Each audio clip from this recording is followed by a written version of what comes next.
I have two tabs going. All right, everyone, come on in, come on in. Thank you all so much for being here.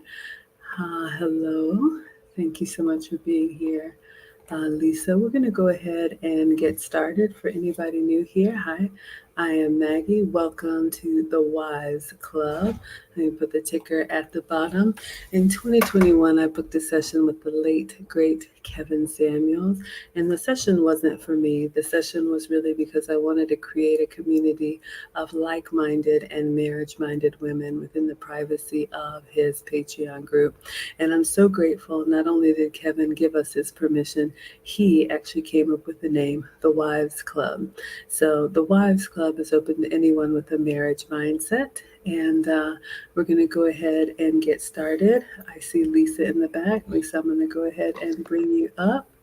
All right. So, a little bit about me. I am a former wife of 10 years.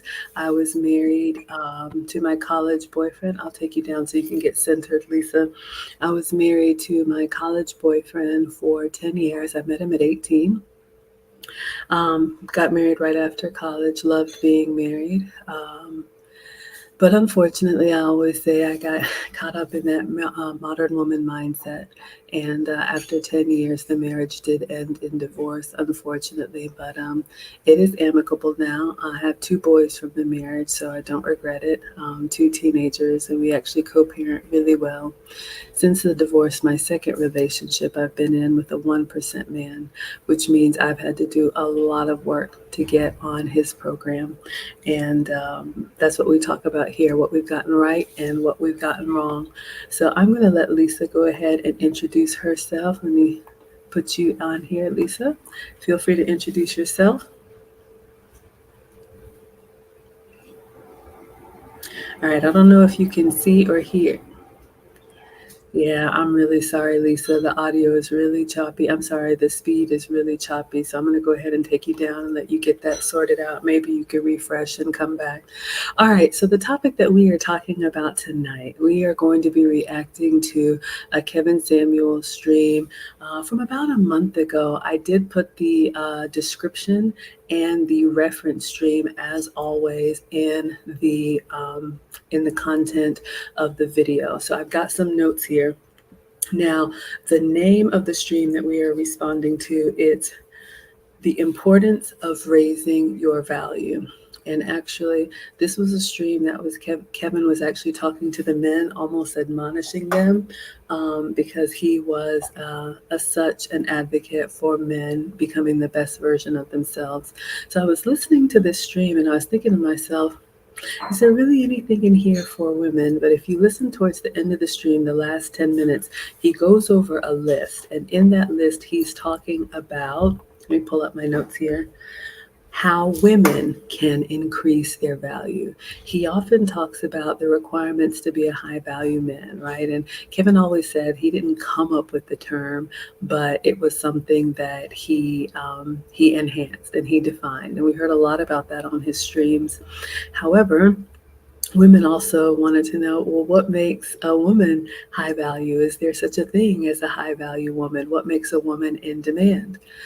So I took my notes and I have 7 things that Kevin went through on that list. So I'm just going to do a reaction based on my experience. I also talked to my man before we come on these streams to pick his brain, if you will, and hopefully you all will find this helpful. And I'd love to know what you all think as well. Okay, so number 1, to increase your value as a woman, what Kevin said is the queen has to know that she is the king's wife. And that right there is a message in and of itself. But, especially in our community now, there's so much talk about I'm a queen, I'm a queen. And I always wonder about that because I would argue none of us are royalty. However, if you are a queen, tradition is you are the king's wife, meaning you have a king.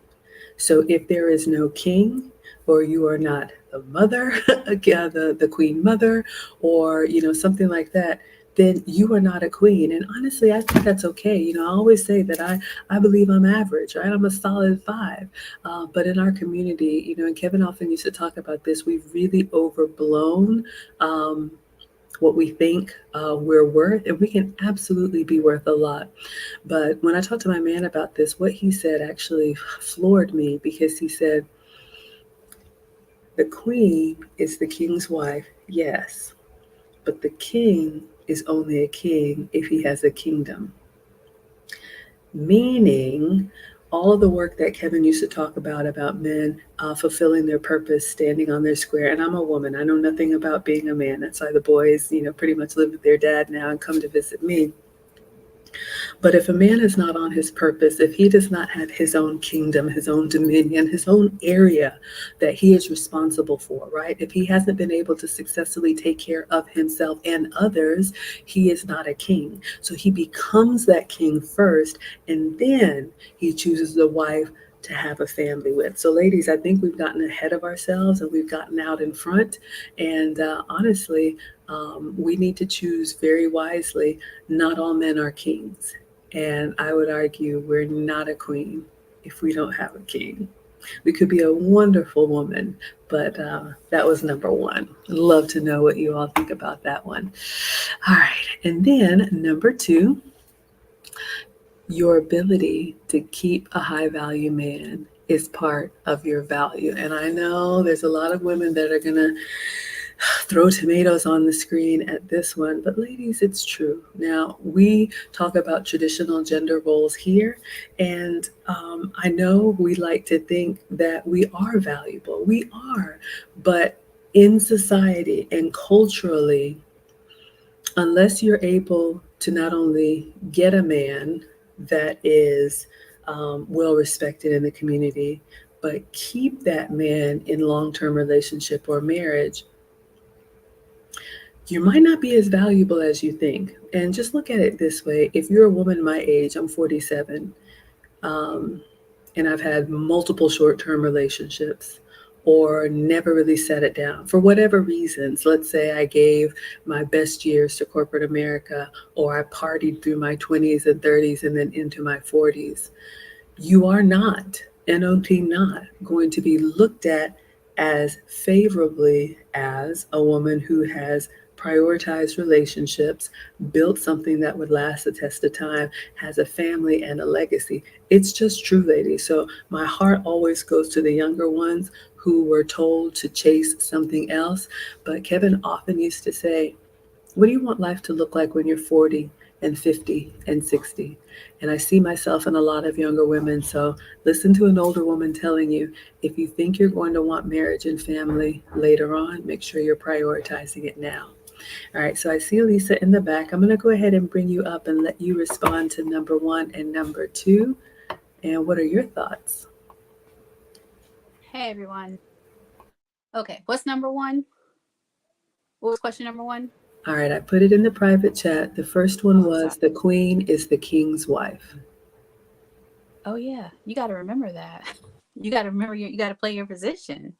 So that's very important. I think I like what he was saying in this video about knowing what he used a lot of metaphors like the chessboard, and I think if you're a Game of Thrones fan, which I am not, so all the Game of Thrones stuff, I was going to call in a friend or my sister or somebody's into it, so I didn't know what he was talking about with the Game of Thrones. But when he was talking about the chess and all that, um, the queen's got to know, play her part on the board, and you just can't always be the head. So somebody's got to be the leader. So I think he made a lot of good points. But and a lot of people look at it also, the queen is like the crown. You're the crown on his head. So depending on what metaphor you look at it or however you look at it, you just got to play your position, know your role, and it, it works out better that way. So I really like the way he broke it down for people who maybe, like Maggie was saying, didn't have that influence or didn't have that role model or example in their life. So, and then the second one, what was the second one? Okay, number two in my notes was we increase our value by our ability to keep a high value man. Our ability to keep a high value man. I think I skipped that one. But I mean, your ability to keep a high value man is to um, have your wife, have him coming home to the peace, the what he's not getting, being what he's not competing and not being mannish or having the behaviors of a man. He wants to come home to something different. So being that peace that he comes home to, I think would be the second answer for me, based on what Kevin was going over. All right, thank you so much. So let's continue on. The third one that I have, and I put all of these in the description of the video so everybody can follow along. These are just the ones that stood out to me. I would love to know what you all thought about this episode. I see Real Bravado Network in the house. He is agreeing. He says, well put. Okay, so the next one that I had was, and this one is a stickler for those of us that are accomplished professional women. But if you are accomplished yet unmarried at 40, it doesn't add to your value. Now, ladies, I know, and there's a lot of women today in our society who are talking about they've never been happier, childless by choice. That's fine. I'm never going to say that you have to do anything. People can do whatever they want to do. But what does strike me is that the women that run hard in their 20s and 30s, whether it's hot girl summer or whether it's, slaving away at corporate, and then, because I do consults outside of this, they get to their mid to late 30s and then they're panicking, or their 40s and they're beyond desperate. So all I say is that if you think you're going to want it, that feeling is not going to go away. So I encourage all ladies to prioritize it. And it's true. I would offer there may be some circles where, women my age, and I know when I was in corporate America, I do work from home now. When I was in corporate America in the office, you could see women almost encouraging each other to live a little bit of that like Sex in the City lifestyle, right? Where we work hard all day in the boardroom and then we go out for drinks and happy hour. I've been there, I've done that. I thought we were living the life, and it is fun in the moment. But if you don't have anything that sustains you, you're going to come home to an empty and quiet home. And yes, we all love our peaceful moments, but that peace and that silence can be deafening if you're the type of person that wanted marriage and family, but you just try to push it down. So I would say most people would look at a woman like that, and somewhere in the back of your mind, you'd be thinking, all these years, you never married, you never had children. And they may not say, I wonder why, but I promise you they're thinking, I wonder why. So, Lisa, I'll come to you on that one. Any thoughts about women who are accomplished but unmarried with no kids at 40? I don't know. This one made me think about being accomplished. What do I consider accomplished? Because my version of accomplished is not the same version as someone else's version of accomplished. I remember being in my mid 20s, and this is as a married woman too, because I was married at 26. And I would look at my coworkers who are other females and of a different persuasion, and they were having babies and stuff. And even though I was married too, I was having issues in that area. So at the time for me, being 26, 27, married but not having babies, I didn't feel accomplished. I didn't feel like, I graduated school, I got married, got the house but I just didn't have the child. So to me, that wasn't accomplished. And now I look at my life being 44, and I'm like, okay, I'm married, I got my daughter, a housewife. Do I still feel accomplished? Well, compared to when I was 26 or 27, no, but it just depends on your version of accomplished. And then I see friends and other people in my life who are about the same age and their version of accomplished with a lot of degrees and stuff. But I don't see the happiness. So it really depends on your version of accomplishment. And the way I look at it, if I feel like because I do feel like I've accomplished a lot in my life, But if I'm not happy, I don't know if I'm putting this the best way, but to me, accomplishments means I'm satisfied with where I've gotten in my life. I hope that kind of sounds right, but to me, the word accomplishments just took on a different role, and I felt that way back then when I was like 26, 27, because I felt like I hadn't reached whatever goal. But again, accomplishment is whatever goal you set for yourself. But if your only goal was to get the job, get the bag, and the last thing on your list was to get the man, then that's a problem because it's how you prioritize. So this is kind of a difficult one for me, but that's the best way I could put it, um, based on the topics for today. So I hope that helped. Hope I didn't confuse y'all. All right, thank you so much. Yeah, I agree. I think there's different definitions of success. And of course, this is a free country. People can do whatever they want. But we always come from the position that marriage and family is important and relationships are a priority. So if that's not what you believe, then a lot of this is going to rub you the wrong way. And that's okay. I see Rodney here in the chat, and Rodney, I missed your contribution earlier, so I'm so sorry. I had my phone on Do Not Disturb, so I'll make sure I acknowledge you next time. Rodney says the queen is the most powerful piece on the chessboard. The overall environment of the chessboard is determined by the actions of the queen under the leadership of the king. I really like that, and it really comes down to it, whether or not you're biblical, it's usually God or what you believe, something bigger than us, and then man, head of household, wife, and then children. And Kevin also talked about that, right? The kids report to the wife reports to the man, and the man reports up. And if I'm being very honest, that's what my man said. He said that a man is only a king if he has a kingdom, and the kingdom comes from God. And I'm not trying to get spiritual here, but basically that could be interpreted as, of course, it could be literal. I mean, if you think about traditional kingdoms, they believe that they are chosen by God, right? It's a birthright thing for them. But you could also take it to believe a man's purpose is what's put in him that he was born to do, that he was called to do, that he was put here to do, something that existed before him that he needs to fulfill. And ladies, that is why we need to allow them to take that time. And often that time is away from us to be the man who can stand on his square and fulfill his purpose. Now, yes, you may find someone young and do that IKEA marriage, and that's fine, but you're going to be waiting as he grows into the man that he's supposed to be. And there's nothing wrong with that. But when a man is heads down, as Kevin used to say, in monk mode, he's wrestling with who he's called to be. And it's difficult for them. Believe me, as a boy mom, it's difficult for them. Shout out to the Quiet Storm, a moderator on this channel. So happy to see you. Thank you for the $5 super chat. We have a stream sponsor, so I will put you in the ticker. We have Lisa White here. Lisa says, I think so many young women cave to the pressure of what society considers being accomplished. It's definitely changed over the years.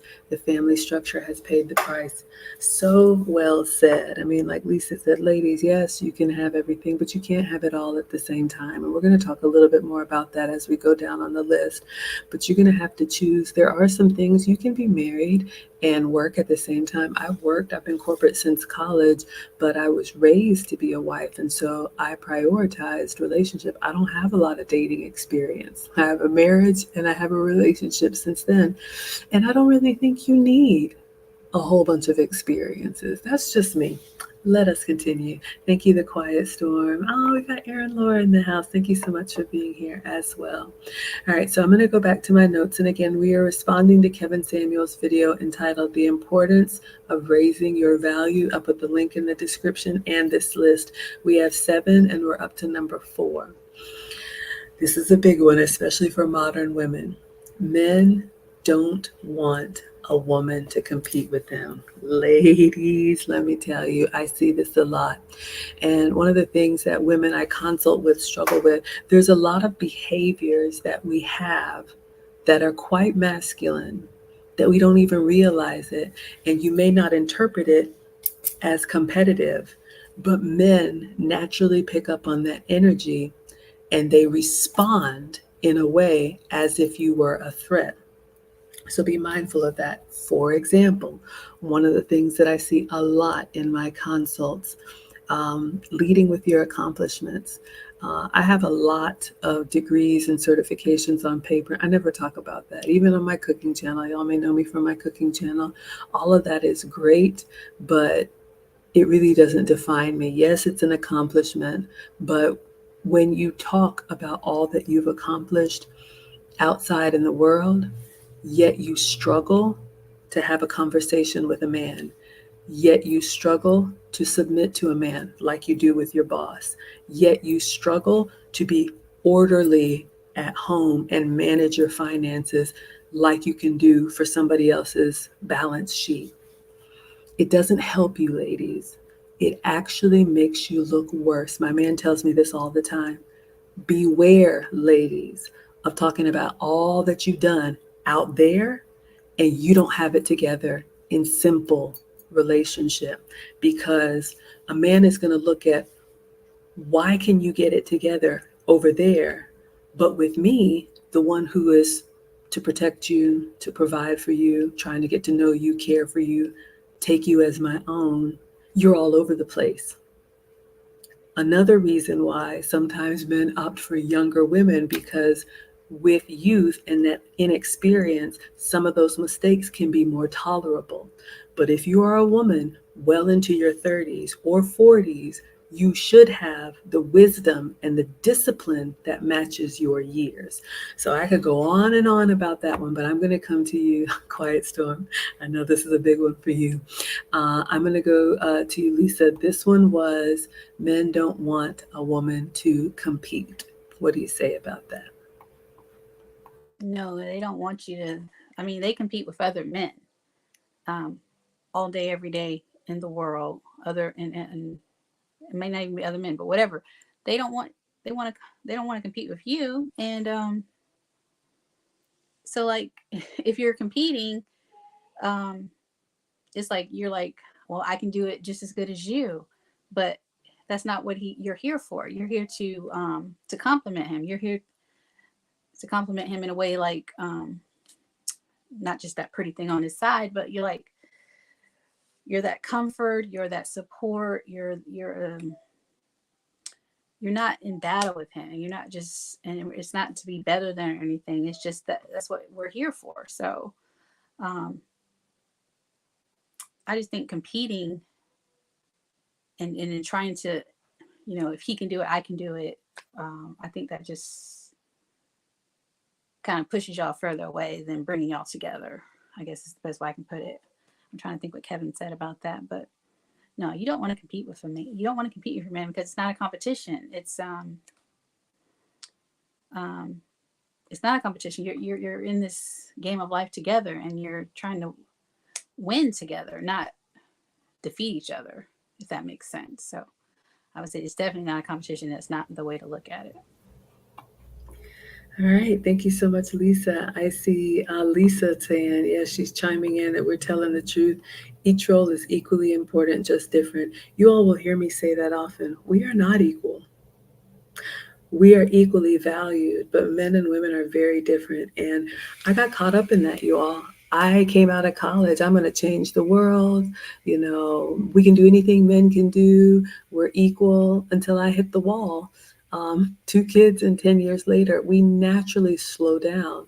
And a lot of younger women get blindsided by the gusto that they have in their youth. But I promise you, you will change. After children, you change.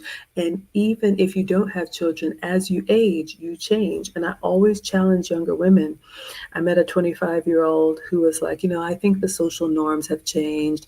It can be 50-50. I don't expect him to do this, that, or and this, that, and the third. And I said, how old are you? And she said, I'm 25. And I just said, call me at 45. Because ladies, I'm not even trying to be funny, but for some of us in North America, winter really is coming. But allow me to inform you that um, you can age gracefully, or you can go kicking and screaming into the night. Um, Yeah, I just, this whole thing about we're the same. Find me a 40-year-old, 50-year-old, or 60-year-old woman who is still going just as hard in her later years as you were in your 20s and 30s. We all want to find a way to kind of slow it down, come out of the rat race. It is very rare. What does Rodney say? Rodney says the response of men to competitive women can either be fight or flight. Sorry, y'all. This may be seen as passive aggressive behavior. Men don't want competitors, we want companionship.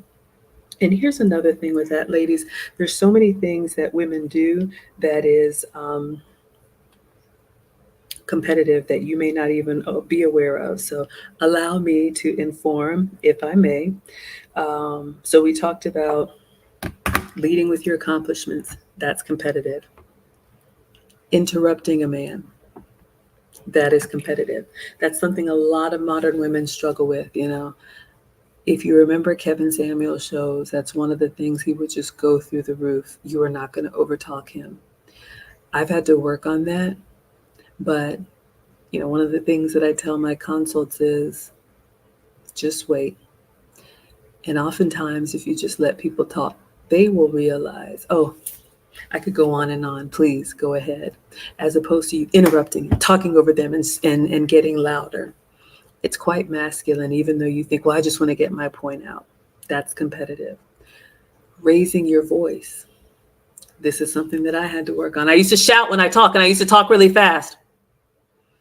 And then I got some feedback. Not good. So I had to work on that. And I've done a lot of work, like I tell you. And I realized that I'm so much happier in my feminine space. And one of the things that my man says for me to tell young women, ladies, you're already feminine. You just have to stop fighting it. This world that we're in is so competitive. Me, I work in corporate America. I'm a boy mom, two teenage boys, both bigger than me, stronger than me. My 16-year-old can pick me up. What am I supposed to do? Um, Data driven, like all of this, it just breeds this masculine energy. And we think that we need to compete with men as men. That is not the case. Men do not want what they already are. So you're going to have to be intentional about swimming upstream to make sure you maintain your softness if you want a masculine man. Now, if you want the type of man that's like, sure, whatever you say, I'm your number one fan, that's a completely different kind of relationship. And they are out there. And I'm never going to say that one is better or worse than the others.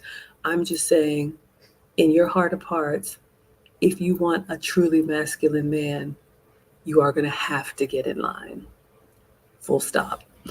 All right. Aaron Laura says, compliment, don't compete. I love that. Lisa has something else to say. I'll let you speak to that. Let me go on to the next one in my notes. Yeah, getting the last word is another one. That last word, they don't they don't need that last word. Keep it to yourself. Yeah, that's really good. That just being argumentative. I have to work on that with one of the boys. It's like, not everything is up for debate, ladies. And I often say, this is not the hill I'm trying to die on. And yes, is there some stuff that I just have to, you know what, fine, whatever. Because I always think for the long term. I want 20, 30 years. I don't want to just say, yeah, I got you told. What is that going to do? And then you're alone. All right. Good so far. Rodney says society is a mirror to our image. And do we like what we look like? Oof, that's deep. Okay, let's see. What else do I have in my notes? Number 5. We talked a little bit about this, but men want women to take a feminine role. And I really love this. And you all know, if you know anything about me, I'm very passionate. Ever since I got feedback about myself, um, I decided to dive all the way in to really be the best version of myself and embrace my softness. And I absolutely love this space. And, I now teach others what I've learned. But the feminine role can show up in different ways. So, ladies, I don't want you to feel like, if you aren't walking around, with an apron on like me, that's just how I am. But you know, one of the things that Kevin always used to say is we need to study our man, and we are supposed to be a helpmate if you believe in long term relationships or marriage, which means once a man has made himself and he's created the life that he wants for himself and he can fully support himself and others, then he chooses a wife to complement, like Aaron said, a wife to complement him. Now, marriages are different. You could have the type of traditional like provider husband and support system wife. You could have, I don't know, like a military marriage where, Lisa could speak to this. A man is gone for long periods of time and he needs a woman to keep the home fires burning.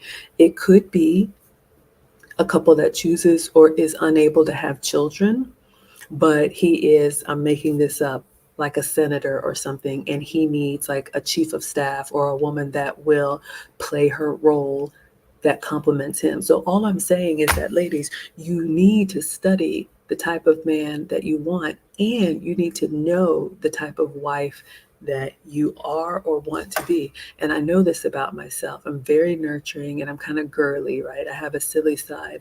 I like structure. And so I know I want the type of relationship where, like I grew up, mom was cooking, dad came home, we ate dinner together as a family. Like that's what I always wanted. I don't think I would be a very good wife to maybe someone like an emergency room doctor or someone who was, on call.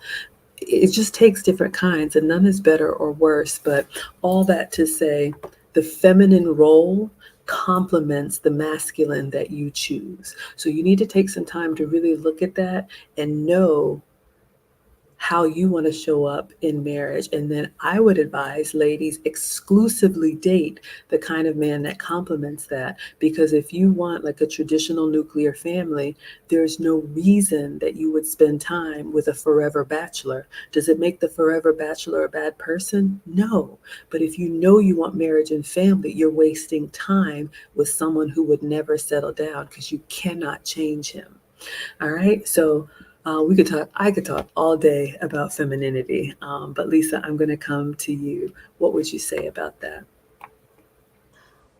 It's very important to be in your feminine because, like, what I see a lot of times is the ladies like, oh, I want a masculine man. I want him to have be good looking, tall, um, make a lot of money. You know, you have all these requirements, and the one requirement that men lately are asking you for is to be fit, feminine, and I can't even think about that word. But we can't even be Friendly. feminine. I'm sorry. Friendly. Oh, fit, feminine, and friendly. Thank you. And a lot of us, we can do the fit, we can maybe do the friendly, but the feminine part is like we're lacking, and we expect the guy to like Maggie says a lot. Her sons, they got 10 years to kind of get themselves together, where the women even look at them right, right? We've been feminine since the day we are born, and we have a problem when we're ready to go out in the world and find somebody because if we've been out in the market so long, we start losing it, and we do what the rest of the world is doing and everything. Or just like when you say to men, I want you to be masculine and have money and stuff after you've done your 10 years, and he's looking at you and you're 30 or 29, and he's like, but you're not feminine anymore. You're walking around, I'm boss lady, I'm independent, I got the bag, but you just sound so masculine. So it's like it's a double standard. You're expecting him to come masculine and have money and everything, but you've kind of lost your femininity. So to me, it's kind of important to look at it both ways because I know we talk about to the younger ladies, you know, keep this in mind while you have your youth and you're in your certain time frame before you kind of hit the wall. And if you're past that, um, kind of have the grace to, you know, when the guys ask you a lot of questions or expect things of you, because things are expected of them, don't be like, well, it's not even about the table thing. It's just like, well, what did you do at this time? And that's why I like the coaching and the things that we're talking about and the training and stuff like that that women can look into if this hasn't been something that you've had in your life or focus on. If you want to focus in it now, it's important to kind of focus on it hard because this is what they're looking for. They're telling us every day all over the internet what they want and we're not giving it to them. So the feminine aspect is really important because that's what they want. They don't want the opposite. They want us to be feminine, not masculine. All right, thank you so much, Lisa. What does Rodney say? Rodney says a man of vision looks for a woman who can enhance his future perspective. Absolutely. And, one of the things that Kevin Samuels often used to say, ladies, is that being a wife is a job description. It is a role. It's not like you just get the ring and have a party and sit up somewhere pretty. No, you are expected to work just as hard as your man, but in your role. And so you have to be very clear what that role is. And the man, I would argue, has to be able to communicate to you what his vision is for you. These are the types of conversations that you ladies and gentlemen should be having when you're dating, when you're seriously dating. Um, and I think you should have these conversations early once you establish that we like each other. You can just be talking generally.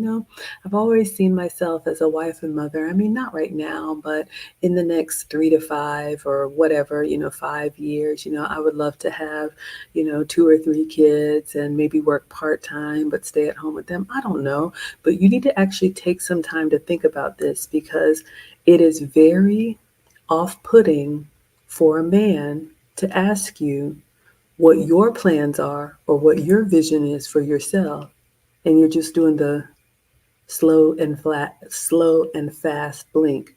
It's not a good look, ladies. So prepare because when you meet a man who is on his purpose, he is crystal clear about what he wants, and he's going to expect you to be able to articulate the same so that you can determine if it's a match or not. And that's another reason why leading with your accomplishments and all these pieces of paper that you have, I have plenty, but not being able to speak about relationships the same way, it's not a plus. It's actually a strike against you. So just keep that in mind.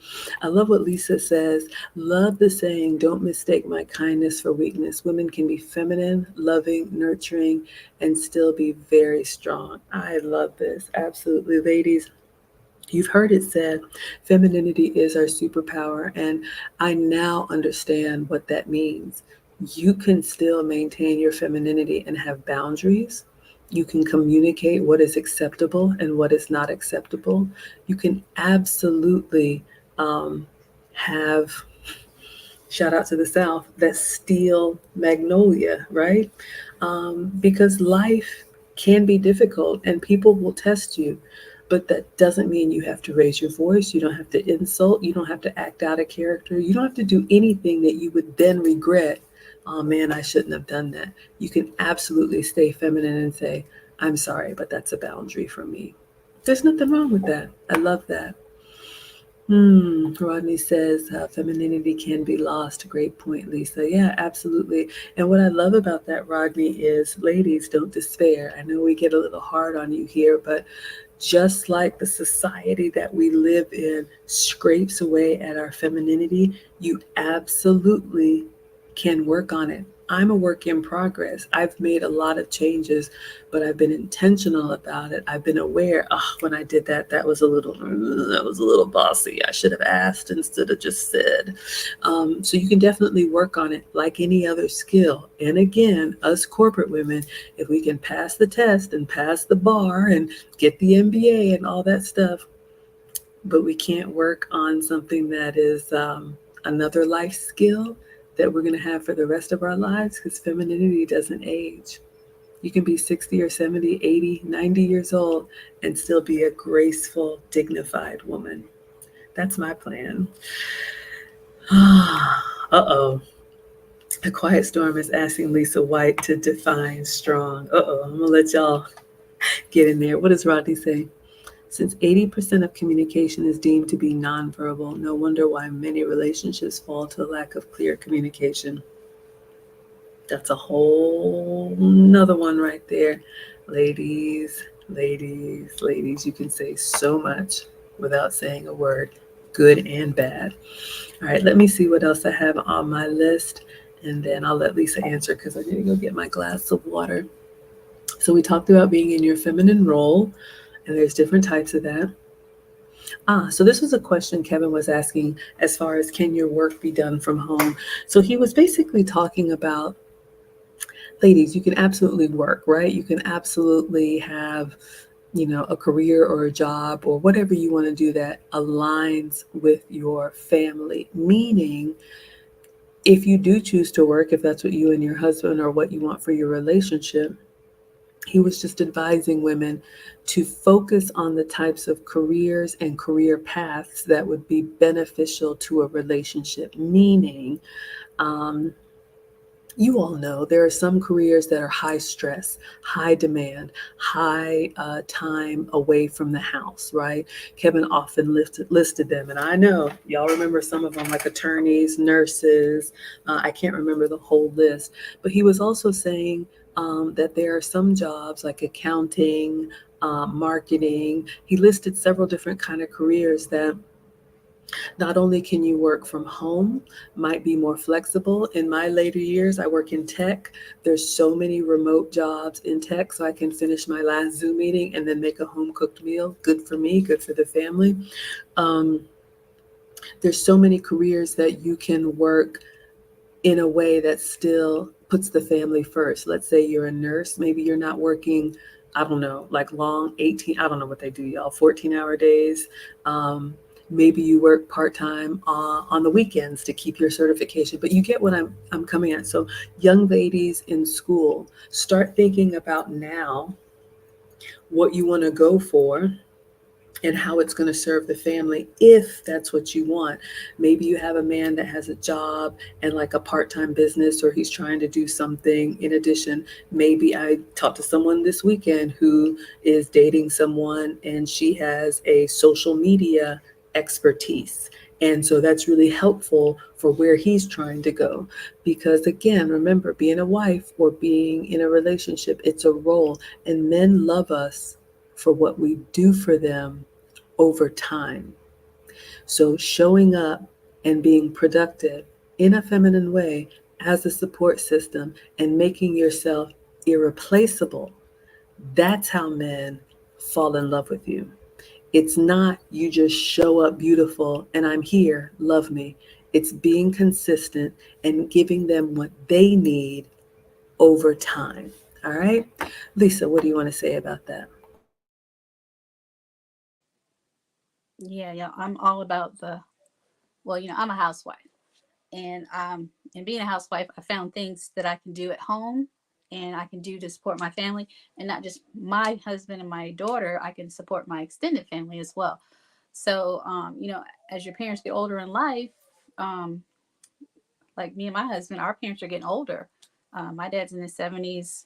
Our moms are aging. So, um, having to be able to support them. Did I lose control?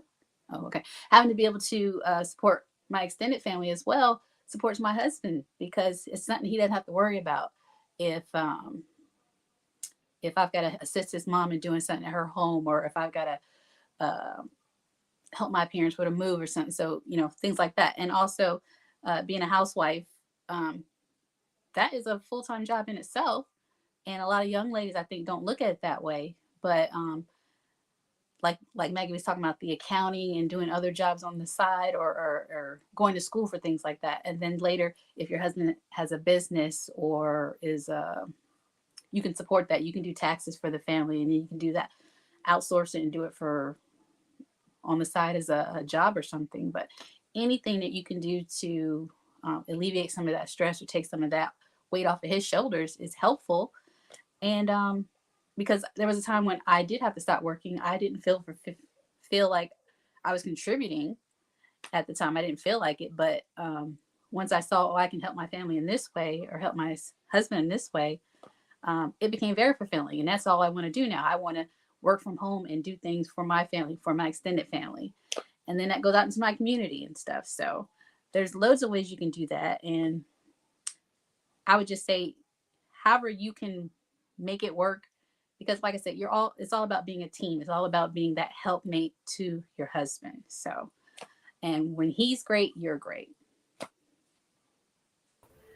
I love that so much. When he's great, you're great.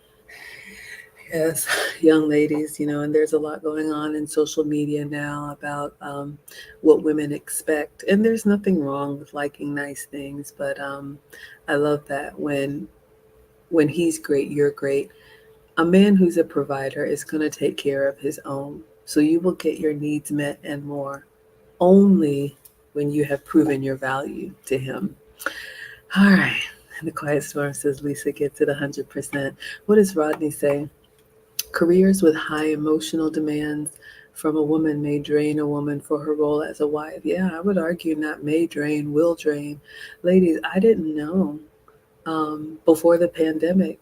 I was just like y'all, ripping and running, dropping two kids off at two different schools, long commute into the city, going up that tall building, being on the 14th floor, thinking I was doing things and clicking my heels through the hall, late meetings till 5:30 or 6 or 7, having to pay people to pick up the kids, come home, try and put a meal together, yelling at everybody, get your book bag. I mean, like everything had to be like clockwork because it was so stressful.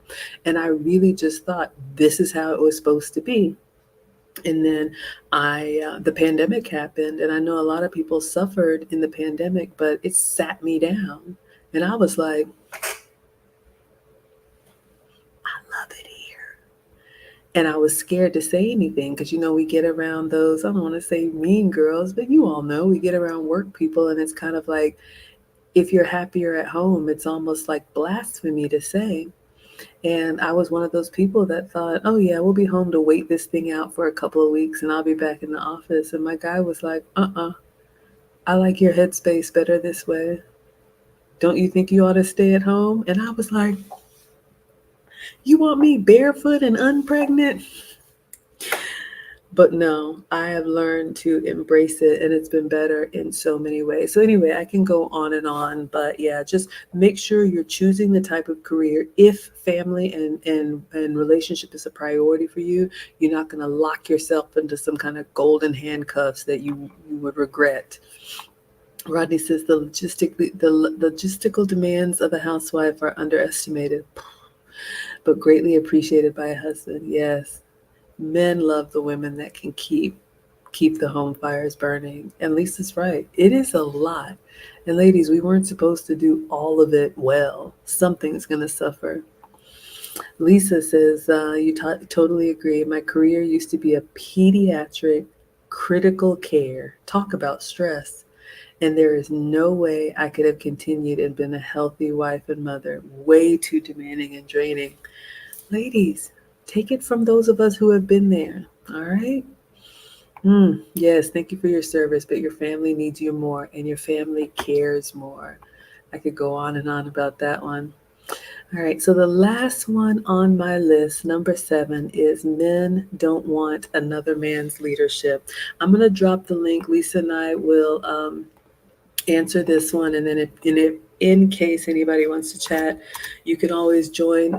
I'm putting it in the wrong place. You can always join the stream. You can be camera on or camera off. Okay, so this one is men don't want another man's leadership. So I'm going to talk about what Lisa White said here about being a pediatric critical care nurse.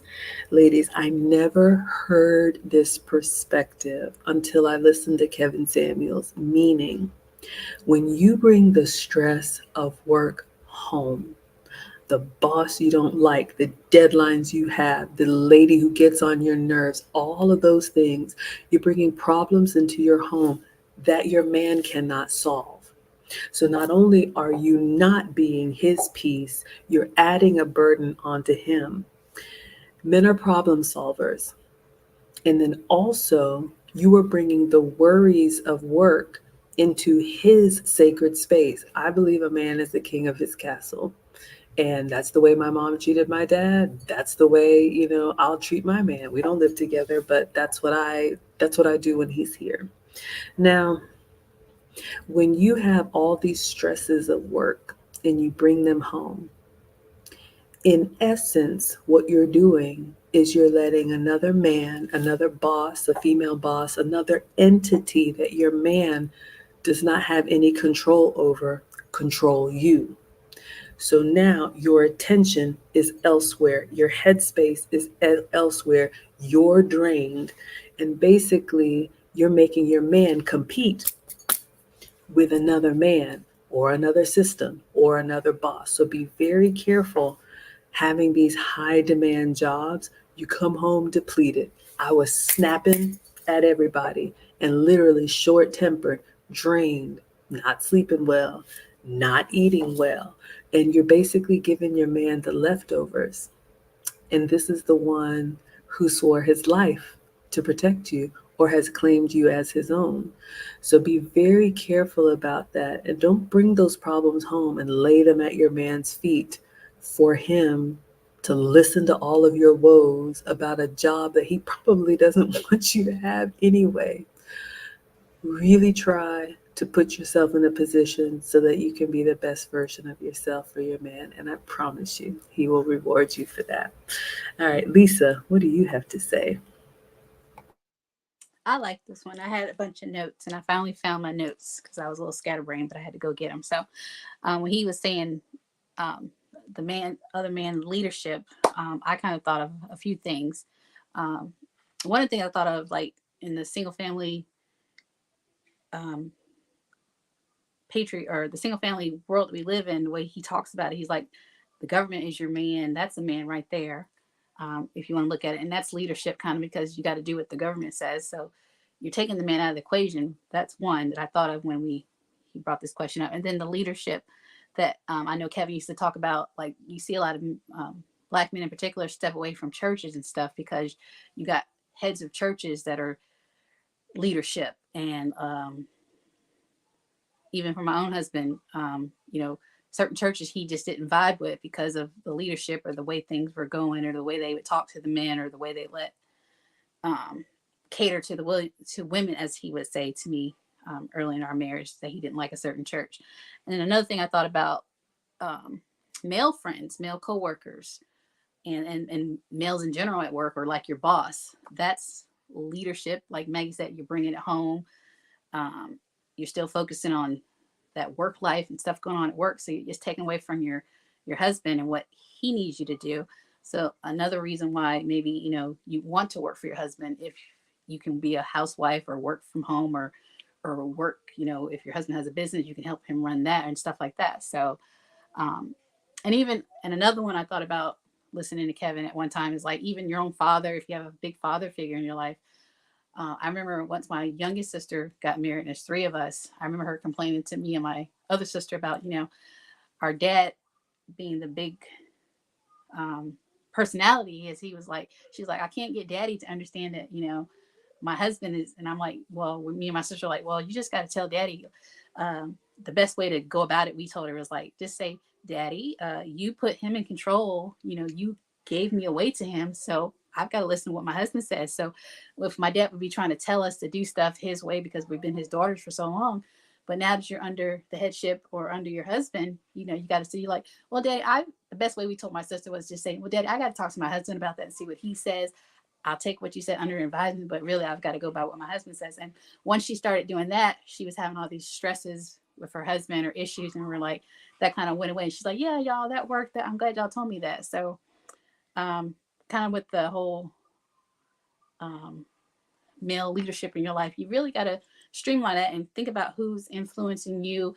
And if your husband is the head of your household and he's your leader, then, and he's the captain of your ship, then you've got to, you know, stay under him. So those are some of the points I thought about when, for this topic, the different types of male leadership you have in your life and which one is most important. And for me, in my household, it's my husband. So that's a good way to look at it and to think about it for, all of us. Absolutely. All right. Well, that was our list. I see some questions, so let's take some questions from you all.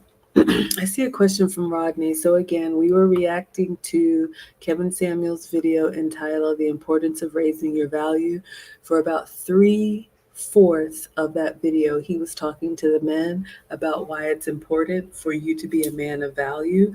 And then towards the last quarter of that video, I highly encourage you all to watch it. He talked about how women can add to their value too. So I hope this was helpful. We got Luke Hazley in the chat. She says, "You're never late, my dear. Good to see you." Okay, Rodney has a question. Rodney says, "Men can naturally compartmentalize. Can women do the same? How can women change their emotional state before coming home?" Emotional leftovers. I'll take a stab at this and then we'll ask Lisa too. I look down because I'm laughing. Y'all remember that? God, I miss Kevin so bad. Y'all remember that clip he used to play? Emotional damage. And then I see the Quiet Storm here saying, "You call it emotional leftovers. I call it emotional baggage." Okay, I just had to. So let me see if I can answer from my perspective. Men can naturally compartmentalize. Can women do the same? Absolutely not. I don't know where I heard this, but I heard once that a man's brain is like a waffle. It has the lines and the different like squares where they can literally box something up and focus on that thing. One track mind, monk mode, whatever you call it. Likewise, I've heard that a woman's brain is like spaghetti, right? We are all over the place. It's all connected. If you've ever had a conversation with a woman, buckle up, right? Especially when we get emotional, we get passionate, we can be excited about something, we can be angry about something. Like, I'm like, oh, and can you believe? It's a little bit all over the place. We women, we love that, right? That drama, that chaos, that, oh my gosh, I'm flying in on two wheels. Men don't like that. They like structure, they like order, they like discipline. And we can look at it as women as boring, but that's why both are needed. We're not the same, we are equally valued. So knowing that is just a woman's nature, we have to be mindful. I'll give you all an example. I always like to um, lead with what I've done and give you all some tangible things. So young ladies, if I'm not at a point, and I've really had to work on my communication and my speech, if I'm not at a point where I can communicate clearly without emotion, then I ask for time to get myself together. Like, let's say it was a rough night with the kids, and my man calls or whatever, and instead of just, I'm like, "I am so sorry. They put me through it tonight. I need an hour, 2 hours, overnight, or whatever." So I'm aware that I'm not going to be a good conversationalist. And so I don't torture other people with that. Then I do the work, whether it's listening to music, lighting a candle, cooking something, or whatever, to get myself to the point where I can communicate clearly. Because when you try to just put all that woman stuff on a man, they don't respond well. My guy often says, "We don't want men. We want other we want men to act like women." We do not. But by that he means that we expect them to, emote the way that we do, respond the way that we do, cry and complain the way that we do. Men won't. They will suffer in silence a lot and just take it, right? So this is where you would call a girlfriend. Hopefully it's a healthy relationship and you can, can you believe? And I can't believe. And she said, and he said, and they did. Keep that with your girlfriends. Do not bring that chaos to your man. All right. So, no, women cannot naturally compartmentalize, but we can work on knowing that we need to do a better job when speaking to a masculine man. How can women change their emotional state before coming home? One of the things I used to try to do when I was still in the office, I would, as soon as I left the office, I would start putting myself into the frame of mind of being home. I wouldn't allow the work stuff to just sit on me through the commute. So for me, cooking is a natural escape for me. So I would leave the office, whether I had music on in my ears or playing something upbeat in the car, maybe scrolling through recipes if I'm on the bus, or, just thinking about trying hard to replace that stressful energy with something that brings me joy. And that's one of the things that I tell my consults. You can't just, okay, I'm not going to do that anymore. If you're going to stop something, if you're going to stop eating something bad, if I'm going to stop drinking something sugary, then I need to drink water or something that's healthier for me. So find a way to start looking forward to, oh, I love the way he looks when he comes home wearing a suit. I'm making it up. I don't know. And start anticipating the things that make you smile and that make you kind of soft. But yeah, really being mindful about that. All right, I know that was a lot. Lisa, I'm going to come to you. What do you think about Rodney's questions? I think it is very hard to compartmentalize, or whatever that word is. I cannot. I have to, like, kind of like what Maggie said. I have to be like, I'm pissy right now. I'm not in a good mood. I need some time. I need to go woosah or whatever, and I might need an hour. I might need an evening. I might need a day before I can deal with this the way I need to communicate with my husband, so it just doesn't go all left.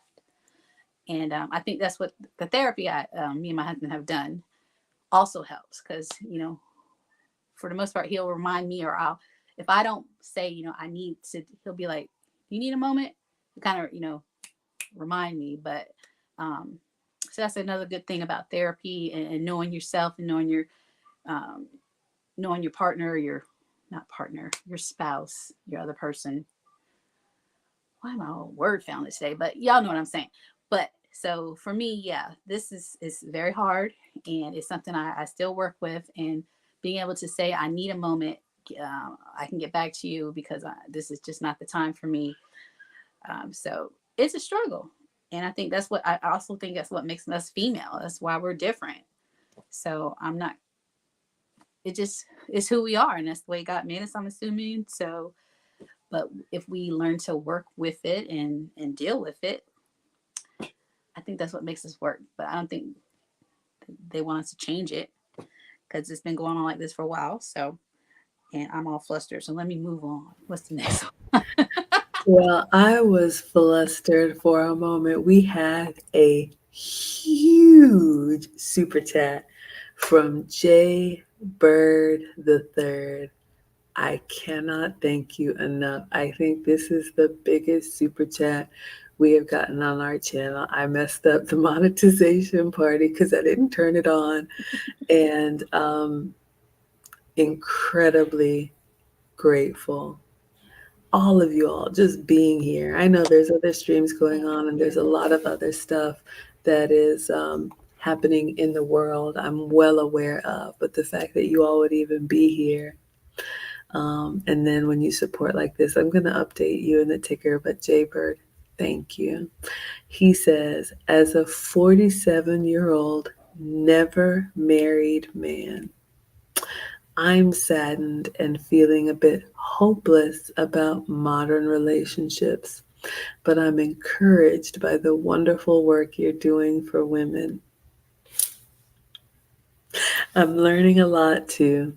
All that, although at my age, I'm embarrassed I didn't learn it sooner. Thank you and rest in peace, Kevin Samuels. Yeah, we miss the Godfather, and you all, nobody could ever take his place. And I'm not, you know, blasphemy to even say that's what we're trying to do, but I remember when I booked that session with him, and I'm so glad that I did.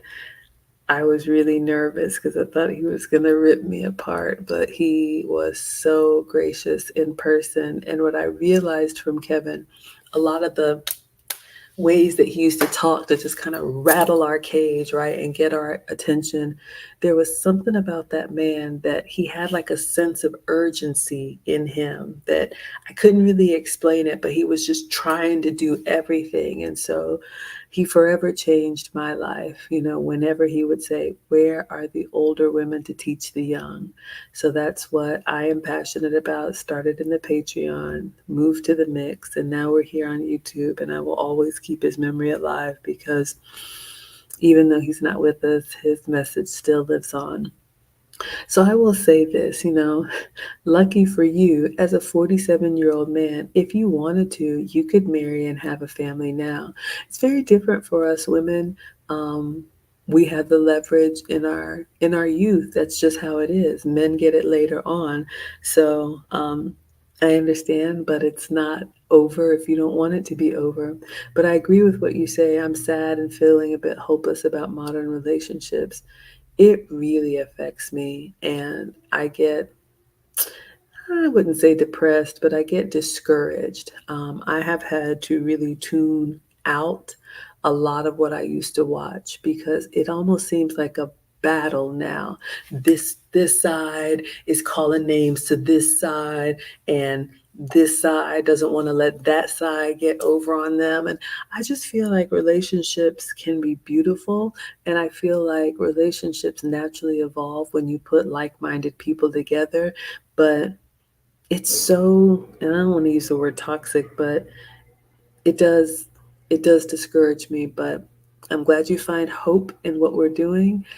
I'm intentional about creating a community where, I belong because I never really had that. I felt like the odd one out.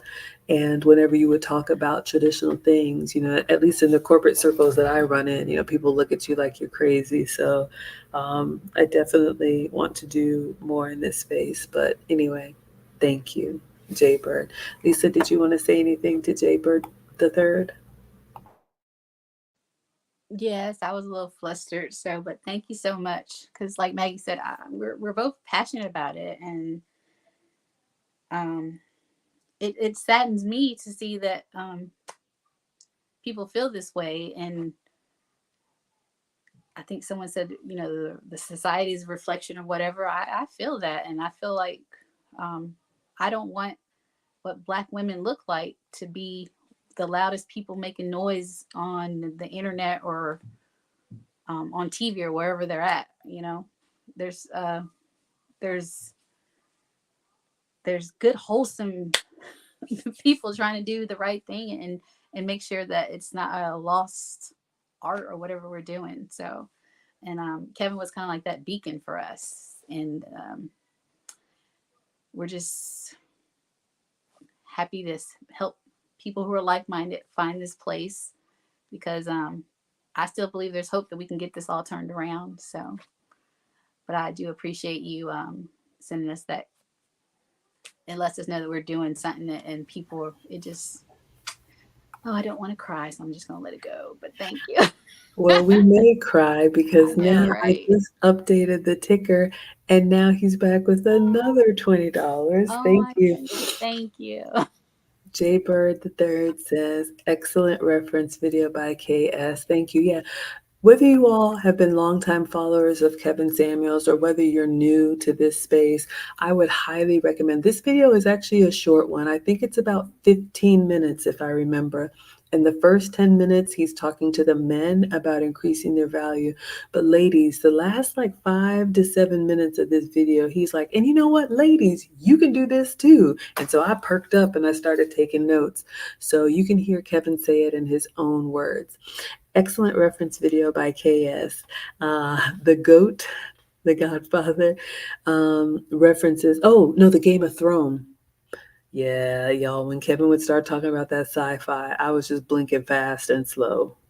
But I do remember Game of Thrones. He said the Game of Thrones references went over my head, but his points are well taken. I'll probably never be a high value man on a teacher's salary. Shout out to the teachers. But I'm working on raising my value in other ways. KS is an inspiration. And you know what? This one is near and dear to my heart. Kevin used to talk about, there was a lot of talk about high value men, men that are at the top of their game, one percenters or top 10%.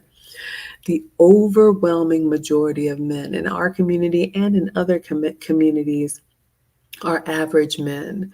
The problem is we women don't think we are average women. I tell y'all all the time, I'm average. Um, I married a simple Southern man, thought I was, everything, and you already know the story. It ended in divorce. Um, My current relationship, somebody I knew from childhood, when we met again after divorce, I was actually making more than him. But I saw a vision that he had for himself. And I remember just talking to him casually, and he was like, I want to be one of the black VPs in Atlanta. There's a circle of them. And I was like, wow, ooh, okay. He's serious about this. So he has now since surpassed me, and he's putting in the second gear where I am just like, woo, let me sit down somewhere with my apron. So all that to say, ladies, especially younger ladies, do not sleep on the men who are still working towards their goals, because it's quite, how do you say, offensive to them that you just show up when they're at the finish line after they've had to work and struggle. So just know that. But whether you're high value or a Henry, which is high earner, not rich yet, um, Kevin had so many acronyms, or you're in the hit squad, which is Henry in training. Um,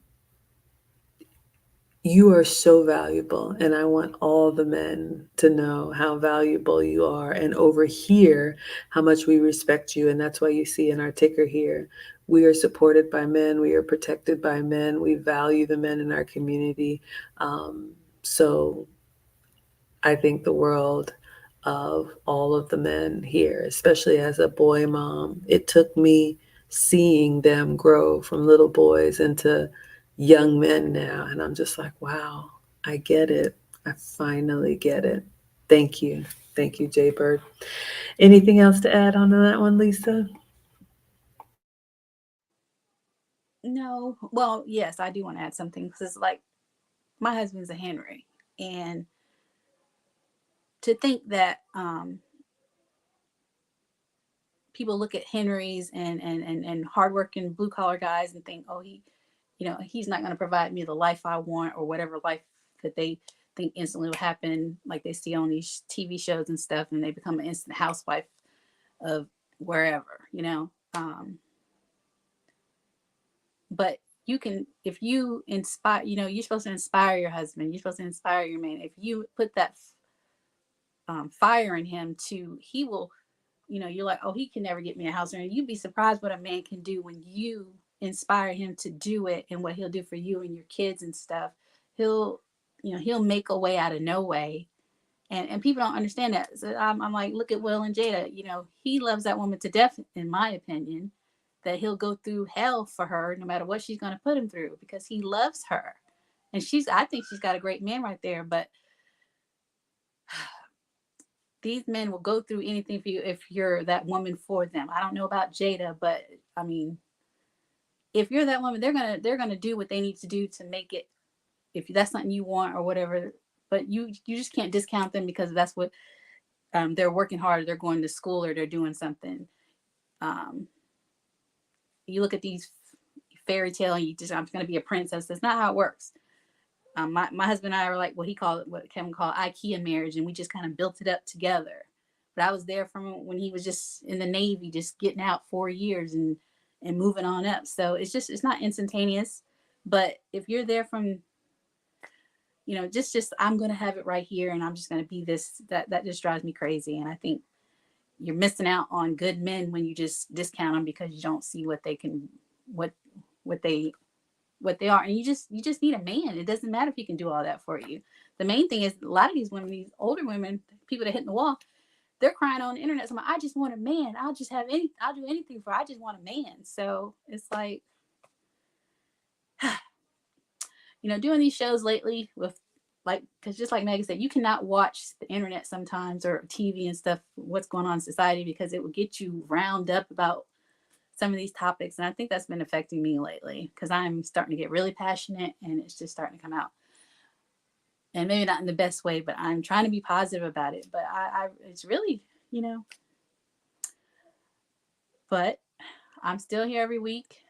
And I just hope people see that, because we're trying to, there is hope out there. It is, you can, there are relationships to be had and there are good people to have them with. So that's where I'm going to leave it. All right. So, Brandon, I see you in the back. It says devices not connected. So, I'll give you a few moments to see if you want to hop off or connect. And then again, if anybody wants to chat, you can be camera on. Okay, I see Brandon now. All right. So, I am going to go ahead and bring you. Okay, go ahead and mute for me, Brandon. You have the StreamYard open, and then it sounds like you have YouTube open as well. If you would only have one device. All right, so Brandon, you are in the stream, camera off. If you want to unmute and ask us your question, or did you have anything you wanted to add? How is the audio? Much better now. Thank you. Perfect. Well, First, sorry. little echo. Hold on, let me.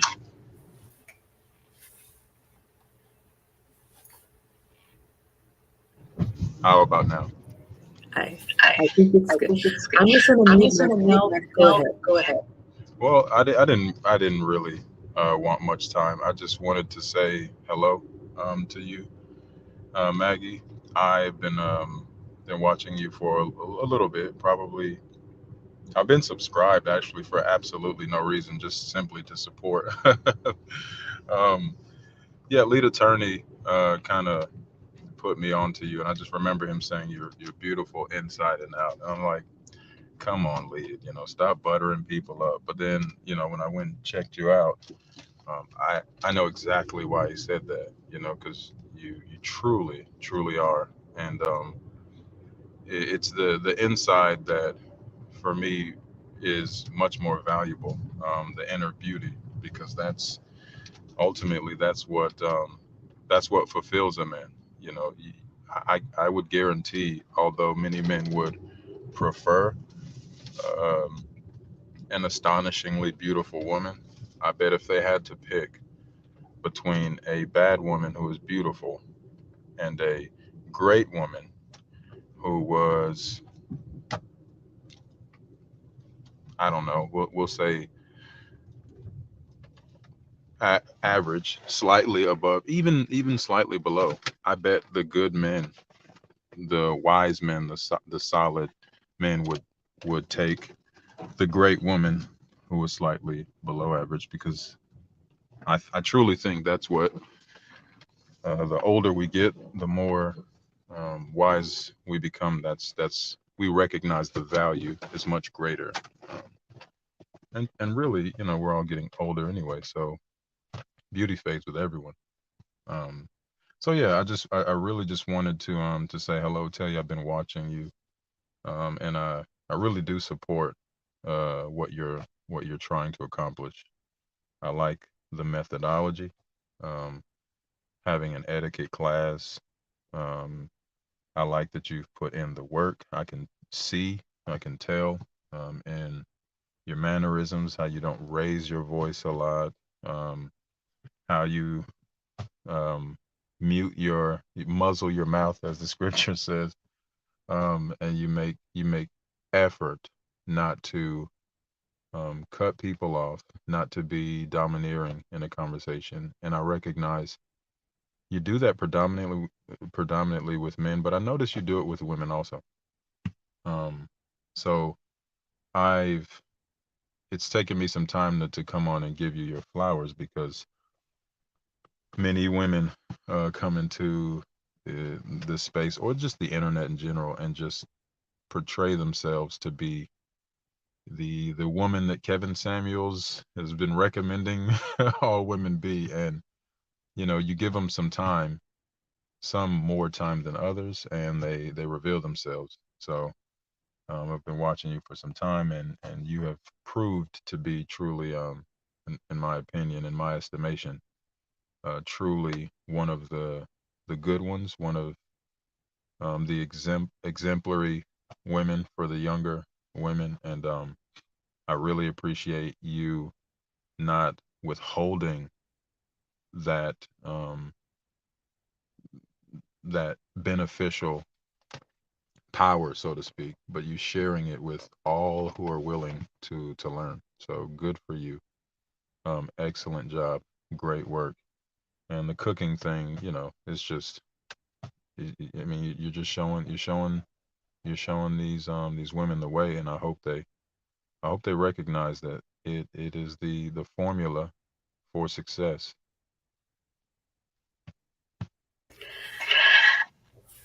Okay, I'm gonna mute. Oh, you muted yourself. Okay, thank you, thank you, thank you. That is incredibly kind. I'm very humbled by the compliment.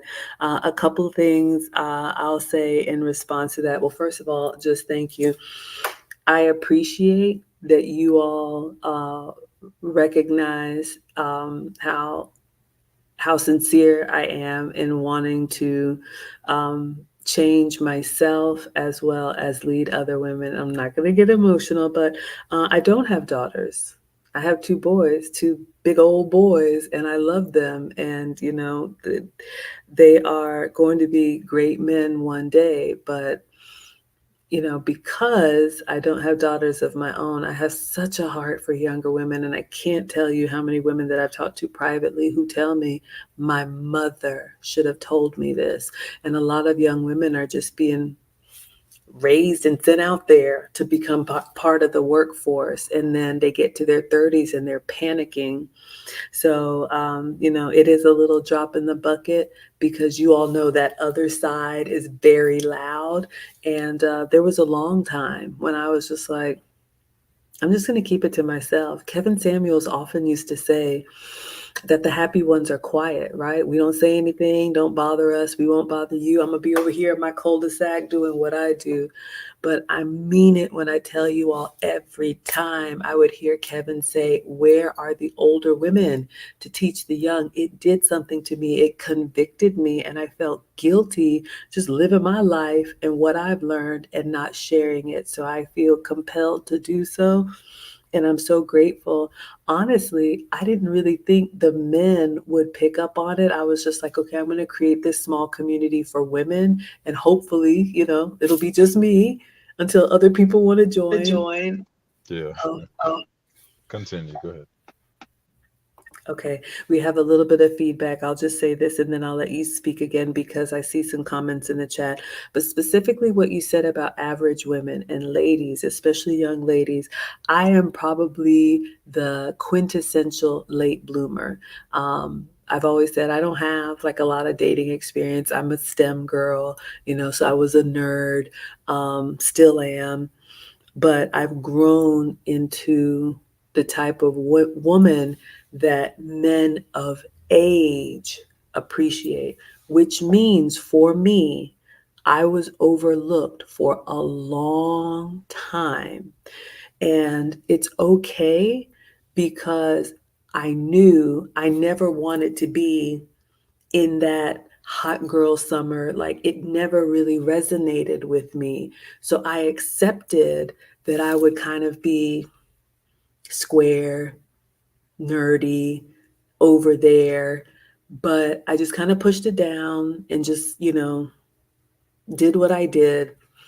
And now in this space, and that's why I booked that session with Kevin because I was like, listening to him, that was the first time that I heard someone like in, I'll call it mainstream media, champion traditional relationships, traditional gender roles, like everything that I was like, this is how I was raised. And it was like, um, nobody cares about that until now they do. So, anyway, I'm so humbled and so grateful for your kind words and your support. And especially what you said, ladies.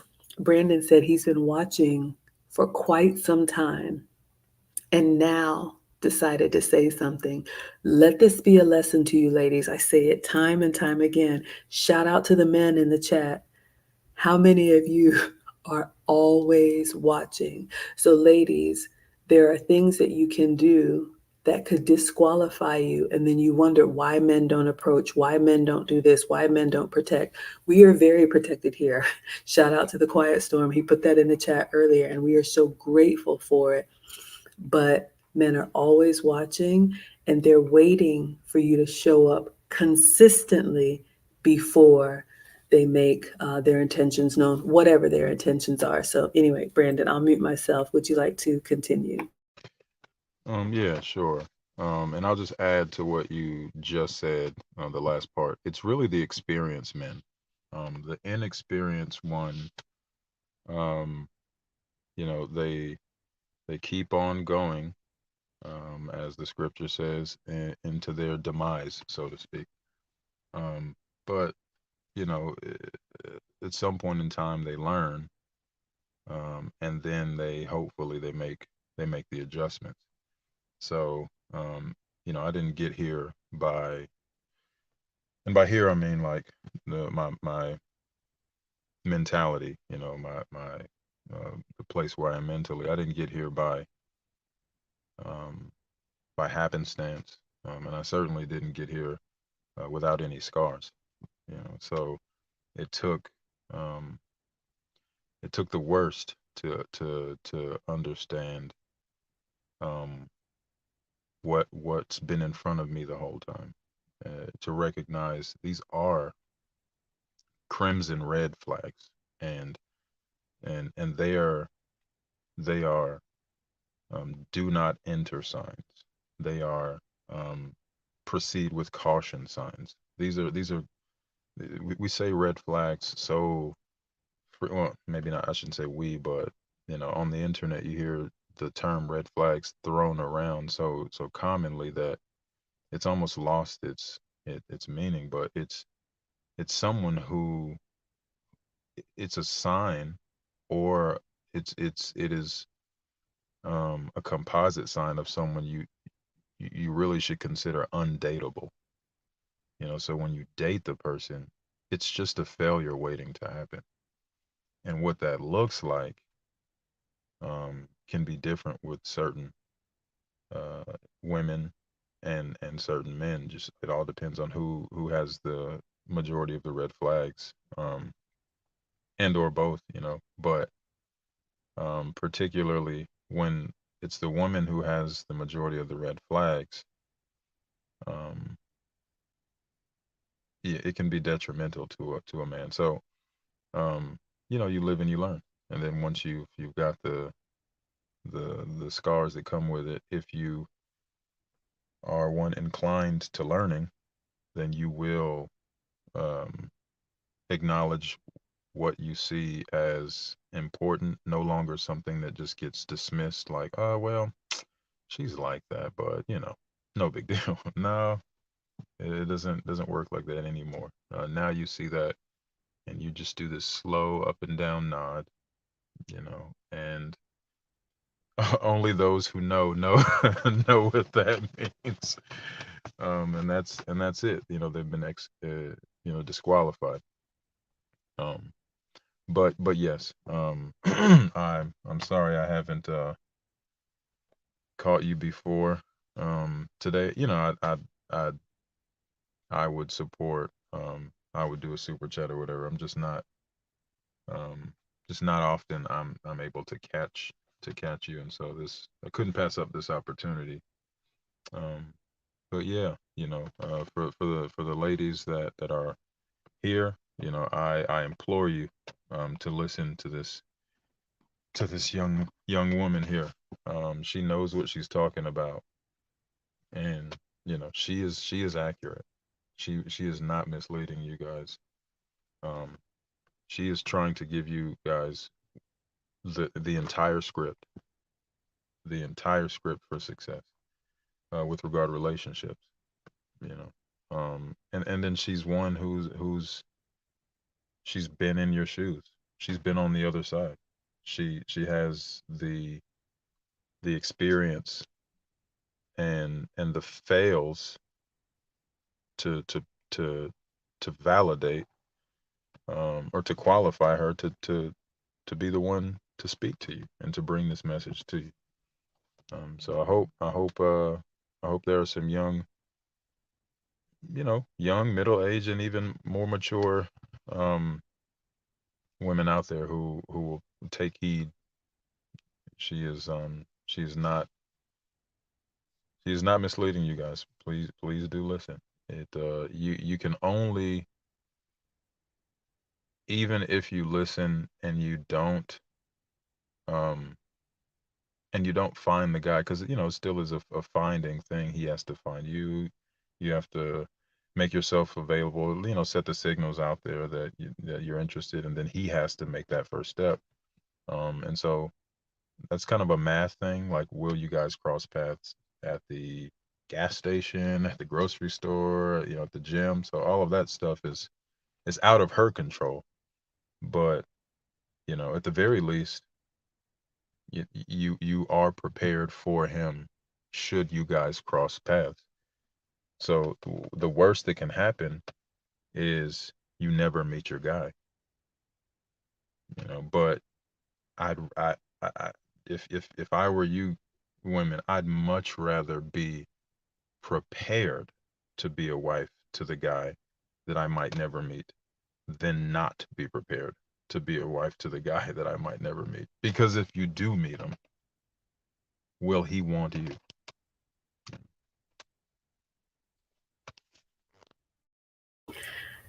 I couldn't say it any better than that. Thank you so much, Brandon. I've been looking at the chat here, and Lisa says, "Stay ready, ladies. Always be ready to meet him anywhere." All right. Well, we've gone through our list. Lisa, I'm going to see if you have anything else to add as we close out. For anybody new here, the Wives Club is here every Friday, 8:30 Eastern, and we are always responding to a Kevin Samuels video. So I'll set it up. I'll put the reference video in the stream, in the description, usually by Monday, and then put the questions that we're going to respond to and have a conversation in the description. You all are always welcome to join the stream, whether you're current wife, former wife, or future wife, because I do believe marriage is a mindset. And what Brandon said tonight, just thinking about Denzel Washington and his beautiful bride of how many years, Pauletta. You all know how many people said Denzel should be with somebody different, but look at how she honors her man. That's what I'll say. All right, Lisa, did you want to add anything before we close out? No, I've enjoyed tonight's show. Sorry I was a little bit late, but I think we hit on some good topics, and I think that was a good reference video that Kevin provided us. So another great week. So thank you.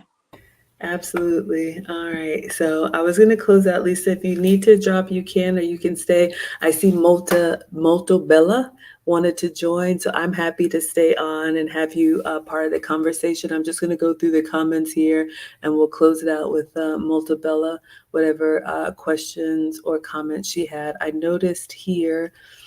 I'm scrolling all the way back to when we were talking about the brains of men and women. Multa says, no, we cannot compartmentalize, meaning can women. I'm definitely a sponge. So we've gone from waffle to spaghetti to sponge. So you're absorbing and taking everything in. Um, Rodney asked how you're going to get rid of that. You're going to boil it in hot water. Oh my goodness. All right, I see Molto is connecting. All right, I see you. Let me go ahead and bring you up. There you are, my dear. Okay, I've got you muted. No, I hear an echo. I'm gonna mute Oh, you. sorry about. Okay. Yes, when you guys come up, just close the YouTube browser, and I'm going to unmute. Let's try it now. How about now? Okay. I'll mute myself and go ahead. And I'm going to unmute. Let's try it now. How about Okay. now? Okay. I'll mute myself and go ahead. Okay. Okay, I'm so sorry, but I'm still hearing the echo, so I'm going to mute you. I don't know if you have YouTube open or if you have another stream open, but we're hearing the echo.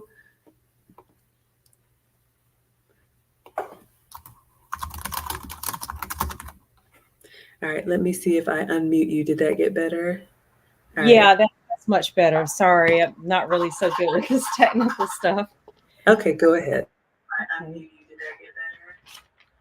that's much better. Sorry, I'm not really so good with this technical stuff. No, it's still echoing. There is something, I don't know. You know what? Let me mute Brandon. All right, go ahead and let's try now.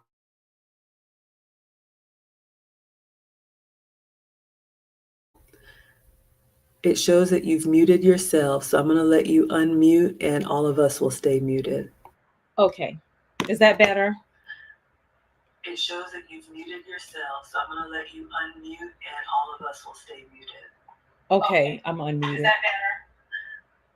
It shows that you've muted yourself. Are we So I'm good? gonna let you unmute and all of us will stay muted. No. Is anybody else hearing the echo? Is it just me? Yeah, Maggie, I'm hearing it. Multa, could I say the StreamYard has its own audio. So what you have to do is go to YouTube and cut the audio on mute or close YouTube. So every other window needs to be closed, and the only thing that should be up is StreamYard. And then cut the volume on StreamYard, cut it down because the audio receives your mic receives the sound that your speakers put out. So your All right. computer is putting out the sound from the stream, and then your mic is receiving that sound in. So if you reduce that sound down pretty low where you can still hear us a little bit, it shouldn't pick it up. If you reduce that sound down pretty low where you can still hear us a little bit, it shouldn't pick it up. If you reduce that sound. Yeah, I don't know what it is, but even with you're not speaking, the delay, you've got YouTube open somewhere. You have to completely close YouTube. Closed. Is that better? Okay. We're good. Okay. I am so sorry about that. I do apologize. Sorry for coming in so late. The question I wanted to ask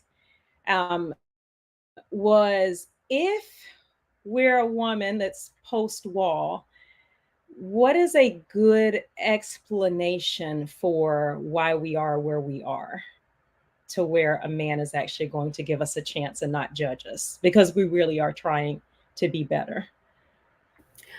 I love this question, and I am going to take a stab at it. And then, Lisa, I would love to know what you have to say.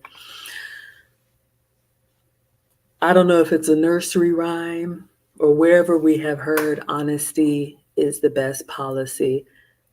One of the reasons that I share that I'm a former wife and I don't try to like sugarcoat it, and you all have never heard me say, and you never will hear me say anything disparaging about my ex-husband. Everybody knows relationships, there's two sides to everything.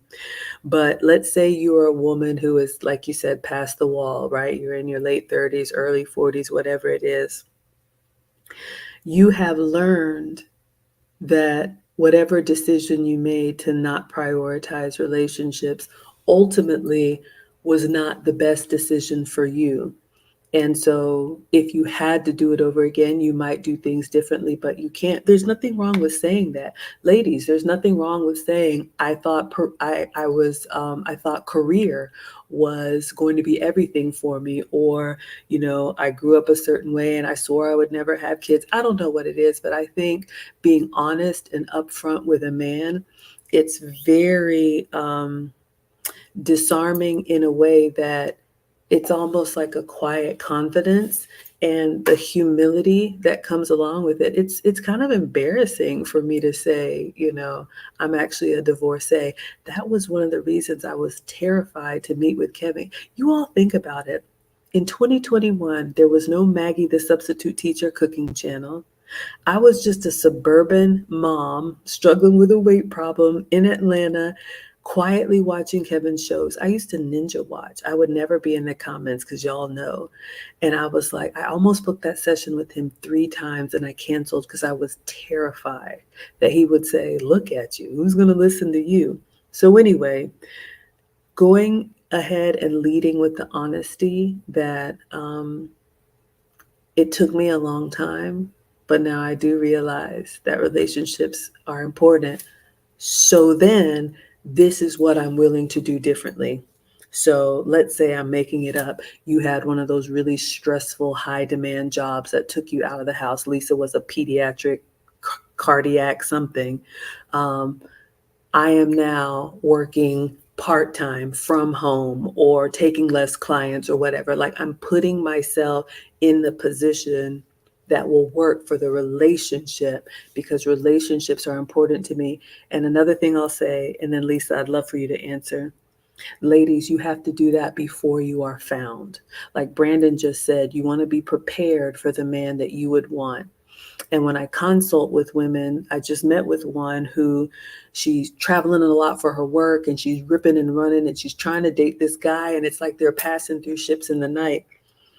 It is a hard sell to tell a man, I will be feminine when, I will submit when, I will sit my hips down when. So I told her, pick a city, any city, and even if it's for a few months, you need to have a home base. If you cook, then you need to make a home cooked meal. Don't be telling a man that I cook, but you're always eating out because you're always in and out of airports. So they need to see you doing the thing that you want to be doing when you're married. So I would start with that. Lisa, what would you say? Okay, yeah, the first one I was writing down was honesty, being upfront about, why you're here or why you're where you're at. And then another big thing that Kevin always said, he's like, show your work. And I know he would say it to the men, but he would also say it to the women, show your work. What are you doing to, and like we talk about in the Wives Club, what are you doing to improve where it hasn't worked? Like the wife resume, the, what was that stuff? Something finders that we did. I forgot what it was. That we did some kind of test finders that we did. What was like, it was like a good thing to say if I'm going on a first date. It had a lot of information that you could provide saying this is how I am compatible with people. It's something like, and it's not just saying I'm the table and all of that. And giving yourself a head start, like saying I've been working on this feminine aspect. So you're pulling yourself away from the like you're in a race, you're pulling yourself away from where a lot of our women are. You're saying I'm stepping away from that crowd. I'm trying to do something different. Dressing modestly and will put you in a room full of people who are dressing provocatively or whatever they're doing something totally different will make people take notice, and it'll you'd be surprised how much focus will be on her or you compared to whatever else if you're doing the same thing because you're a little different. So I think what Kevin used to give us the gems every night when we had his show was like letting us know how you can move yourself forward to get to that position to be noticed and provide that information to put yourself ahead of the game, I guess is the best way to put it. So those are the 3 things to answer your question that came to mind for me.